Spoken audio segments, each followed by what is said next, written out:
وجاب معاه واحد الكرسي متحرك وغادي يقول ليه سيدي اسمح لي ولكن راه ما عمرك باغي غتمشي. الزوجه في هذه اللحظه غادا تنكره وغتشوف فيه واحد الشوفه ناقصه وغتقول ليه واقيلا حبيبي ما غاديش نقدر نكمل معاك. غيشوف الطبيب غيقول ليه سيدي راني درت غير اكسيده عاديه كيفاش ما نقدرش نمشي. غيقول ليه التقارير هادشي اللي كتقول. غتحيد الخاتم من يديها وغتعطيه ليه وغتقول ليه صافي اللي بيني وبينك سهله وغتمشي بحالاتها. غيبقى حزين مسكين وغادي يقول الطبيب هاك هذا الخاتم سير ديه ليها وما تخليهاش تمشي. غياخذ معدو الخاتم غيبعد منه شويه ويقول ليه سي تروطار وغادي يلوحو في الزبل.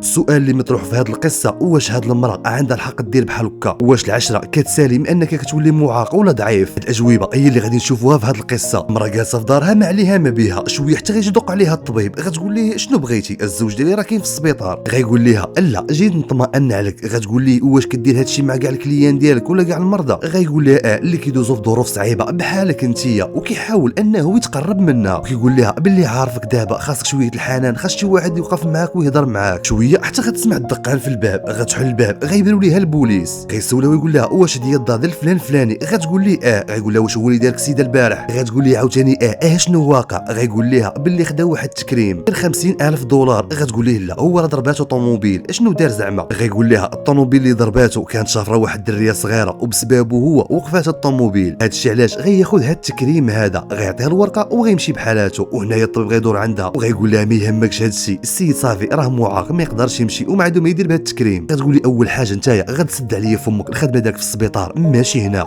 غتمشي عند الزوج ديالها في السبيطار غتسكع حداه وغتعتذر منه وغتقول لي اسمح لي كنت خايفه. غيقول لها الحبيبه عارف باللي كنتي خايفه وما قدرتيش تفكري بالزربه انا مسامعك دنيا واخره حيت كنبغيك. وهنايا الطبيبه غتجي عندهم وغتقول لهم علاش نتوما حازينين حتى لهاد الدرجه واحد 3 شهور 4 شهور وغتولي تمشى عادي. ولكن هنا غتقول لها باللي الطبيب قال لنا باللي ما عمره ما غيمشي. غتقول لها شكون هو هاد الطبيب هذا؟ حتى غيدخل غتقول لها هو هذا هنا غتشوف فيه. وغتقول لي ماشي حشومه عليك دير هذا الشيء. قال لها انا ما درت والو هذاك الشيء اللي في التقرير قلتو ليهم ولكن وقال نسيت ما قلتش ليهم المده. ولكن هاد الفرميه اللي خدامه معاه عايقه به وغتقول لي باللي هذا الشيء هذا ماشي هادو اول وحدين غديرها معاهم. انت عينك في المراه اللي عجباتك واستغليتي الضعف ديال راجلها. غدور عند المراه وغتقول لها واش هاد الخاتم ديالك لقيتو في الزبل؟ هنايا غيبقاو يشوفوا فيه. هذا هو الدليل اللي غادي يخليه يثبت عليه باللي هاد الفعل اللي كيديرهم هما اللي غينهيو المسيره ديالو في هاد السبيطار. غتعتذر من الممرضه وغتقول له والله بقات فيك وغادي نقولها للمنشي. وملخص القصه يا اخوان ان المشاكل ما بين المراه والراجل ماشي غير الشيطان بوحدو اللي كيتكلف بها وانما الناس اللي كتجلس حداهم هما اللي كيخليو لك بعض الميساجات في راسك وبعض الافكار اللي غالطه بطريقه غير مباشره. بزاف تاع الناس اللي كيعيشوا في المشاكل ولكن ملي كيخرجوا برا يقول لك الحمد لله كل شيء بخير. تعرف باللي هذا الشيء اسرار منزليه وما خاصوش يبارطاجيها مع الناس حيت من بعد غتولي نقطه ضعف عليه. ويبان لهم رايحين وحاضينك خونا راه حاكماه المراه تزوج بنت خيتي اللي كانت مصاحبه مع السيمو بحال هاد الهضره اللي غتولي تدور مورا ظهرك ومن بعد غتولي تعصبك وغادي تسمعها ومن بعد غيولي بالك باللي الزوجه ديالك ولا الزوج ديالك هو المشكل في هاد الحياه البائسه. والنصيحه اللي غنقول لك وقلتها لك ديجا من قبل حياتك الزوجيه خليها بينك وبين الزوجه ديالك. كندوي معك حتى انت يا اختي اللي كتبارطاجي مع امك ومع اختك ومع عائلتك سيرتو الا قلتي لهم شي حاجه اللي ناقصه عليه غيوليو يعيروك به وغطيح النظره ديالك من جهته والقيمه ديالو. وردوا البال لما كتعاودوا اسرار ديالكم.